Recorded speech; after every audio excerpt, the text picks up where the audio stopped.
네, 오늘 민주당 TF에서는 통일부를 방문해서 통일부 장관 개별 면담과 차관 이하 실무자들의 면담을 통해서 흉악범의 북송 문제에 대해서 따져봤습니다.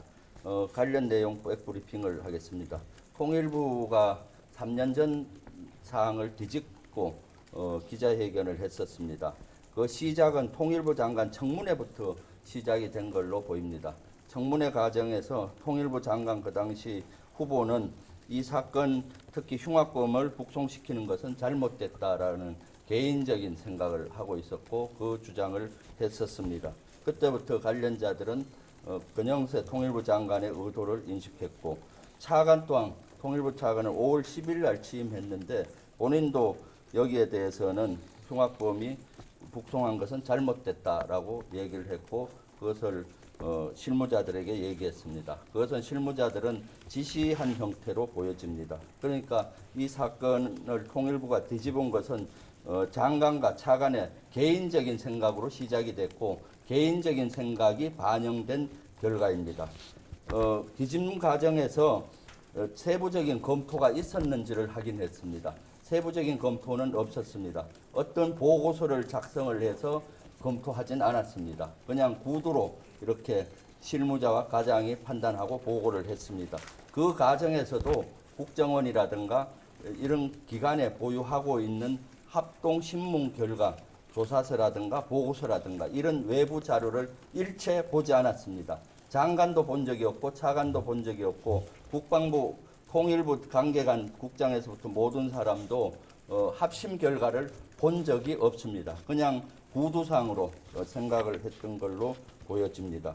그러니까 그야말로 이것은 면밀한 검토를 통한 판단이 아니라 주먹구구식 판단이고 장관과 차관의 생각이 그대로 반영되었습니다. 대변인도 발표 과정에서 문구는 통일부 장관이 얘기한 문구를 그대로 얘기했다고 얘기를 했습니다.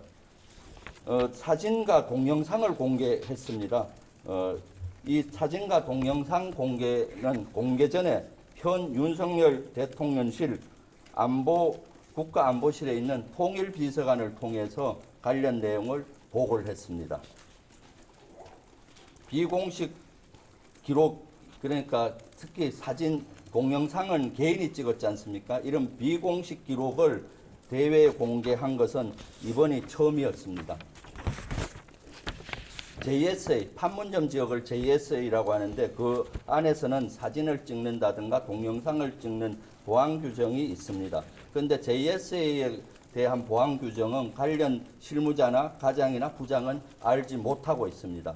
그래서 그 자체 통일부 내 보안 규정이 있는지를 따져봤을 때 현재까지는 없는 걸로 확인이 되었습니다. 그런 규정이 없다면 통일부 업무 처리에 큰 문제가 있다라고 생각이 됩니다. 그리고 지금까지 살인 기수범, 탈북을 해서 기순했는데 북한에서 살인을 하고 온 인원은 한 명으로 확인이 됐습니다. 이 한 명이었는데 이 한 명은 국내법으로 처벌할 수가 없었습니다. 그래서 그 한 명은 어떠한 처벌도 받지가 않았습니다. 그리고 장관은 아까 조금 전에 여러분들께 서두에 얘기했지만은 16명 엽기적인 살인범이라고 인정을 했습니다. 16명 살인범이 맞다라고 얘기했고 맞는 근거는 그 사람이 그 두 명이 진술한 근거가 있기 때문에 그걸로 봤을 때 살인범이 맞다라고 얘기를 했습니다. 추가. 네, 이번에 보면은 통일부가 16명의 북한 주민을 살해하고 넘어온 그 가해자들에 대해서 당연히 뭐 이들이 선택할 수 있는 건 대한민국으로의 귀순밖에 없겠죠. 이런 경우에 과연 추방을 해야 될 것이냐, 어떻게 해야 될 것이냐, 이거에 대한 첫 번째 이런 사례가 전에도 없었기 때문에 통일부가 향후 이제 이런 부분들에 대한 여러 가지 원칙들을 좀 마련할 필요가 있다고 봅니다. 실제로 통일부의 역할이라는 것이 북한 포함해서 대한민국의 헌법에 나와 있는 것처럼 대한민국의 영토고 대한민국의 국민이다. 그게 현실적으로는 맞지는 않죠. 이런 현실과 우리 법에 나와 있는 부분들을 간극을 좁혀가는 것이 바로 통일부의 역할이라고 봅니다. 때에 따라서 정권에 따라서 이것을 입맛에 맞게 어떨 때는 현실에 맞게 어떨 때는 헌법에 나와 있는 조문에 맞게 이렇게 정치적인 영향력에 따라서 그렇게 통일부가 움직인다면 통일부가 그거는 통일부의 역할을 하지 못하는 겁니다. 그래서 이런 현실과 그다음에 우리가 지향하는 목표 남북 통일이라는 목표의 간극을 좁히기 위해서 통일부가 매우 더 현실적으로 활동해야 되는 부서인데 이번 같은 경우는 매우 적절하지 않은 것 같아요. 그래서 통일부의 역할에 대해서 다시 한번 우리 국민들이 우리 사회가 고민하는 그런 계기가 되었으면 합니다.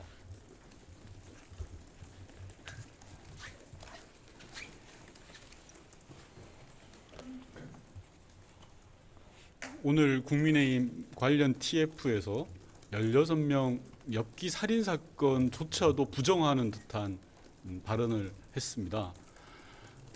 상식적으로 납득이 가지 않습니다. 한미연합 정보 자산에 의해서 확인이 됐고 2명의 자백이 있는 사건임에도 불구하고 카드라라는 식의 근거 없는 주장을 되풀이하고 정치 공세만 되풀이합니다. 안보 문제를 더 이상 정쟁의 소재로 삼지 말아야 된다는 말씀 간곡히 드립니다. 네, 질문 있으면 질문해 주십시오.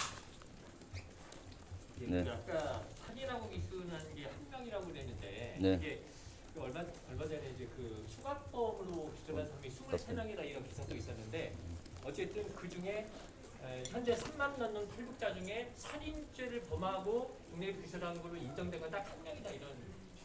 네, 맞습니다. 그 중에 비보 탈북자가 23명이라고 통일부가 아마 언론에 공개를 했을 텐데요. 23명 중에 북에서 살인죄를 저지르고 탈북한 사람은 1명이라는 거고요. 그 1명에 대해서도 국내법상 어떤 처벌도 없었다라는 게 통일부의 답변이었습니다.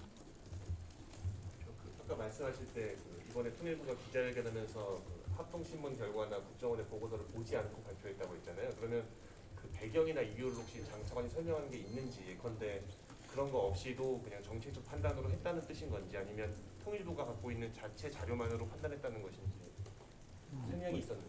저희가 판단하기로는 우선 중차대한 문제 중에 하나가 2019년 합심의 결과 보고서 그리고 두 사람의 진술 자백 서성을 전혀 확인하지 않았다라는 것이고요. 차관의 답변으로 미뤄 볼 때, 짐작해 볼 때 그 차관의 답변의 뉘앙스는 16명을 죽인 엽기 살인마라 하더라도 대한민국 국민으로 수용을 해야 된다라는 그런 정책적 판단하에 이런 결정을 내린 걸로 보였습니다. 왜냐하면 관련한 보고서라든지 회의가 거의 없다시피 한 걸로 보였습니다. 그러니까 장관과 차관의 개인적인 생각이라고 얘기했습니다. 장관은 분명히 그것은 개인적인 생각이다. 꼭 자료를 안 봐도 그것은 알 수가 있다라는 뉘앙스로 얘기를 했었고요. 차관도 마찬가지. 그 정도는 오랫동안 경험을 통해서 알 수 있는 사항이다. 개인적인 생각이라고 한 것이죠. 사실 모든 것은 개인적인 생각도 있겠지만은 이런 행정부서에서나 모든 기관에서는 정확한 근거를 가지고 다시 들여다보고 다시 들여다봐야 되는 것이죠. 통일부가 그런 판단을 하려면은 국정원의 관련 자료라든가 또 국방부에서 어떻게 군사작전을 했던 자료라든가 이런 것들을 들여다본다든가 아니면 관련 기관 합동신문했던 여러 기관이 있습니다. 그 기관과 같이 토의를 해서 다시 결론을 내렸다고 하면은 또 문제가 그렇게 해도 문제가 있을 수 있지만 그런 것이 합리적인 가정인데 이러한 합리적인 가정 없이 그냥 장관과 차관의 생각이 그대로 반영된 것입니다. 그러니 통일부가 이렇게 주먹구구식으로 이렇게 생각하고 판단하느냐. 그래서 저는 통일부 장관이나 차관이 지시를 했더라도 제가 오랫동안 군에 근무한 경험으로 보면은 실무자와 가와 국에서는 검토회의를 하고 그것을 보고서로 만들어서 이렇게 보고를 하고 이런 과정을 거쳤을 것 같은데 전혀 보고서를 만들지 않고 그냥 구두로 이렇게 보고를 했다고 하는 걸로 봐서는 이것이야말로 주먹구구식으로 판단한 것이다. 이것은 현 통일부의 업무 형태가 너무나 우려스럽다. 이렇게 얘기 드리고 싶습니다. 하셨나요? 네, 그것은 현 윤석열 정부 국가안보실 안에 보면 통일비서관이 있습니다. 통일비서관에게 계속 공유를 했다고 하는데 사실은 이것은 상급기관이기 때문에 보고 내지는 공유 또는 교감 어떤 얘기를 써도 마찬가지입니다. 국가안보실 통일비서관에 보고를 했던 사항입니다.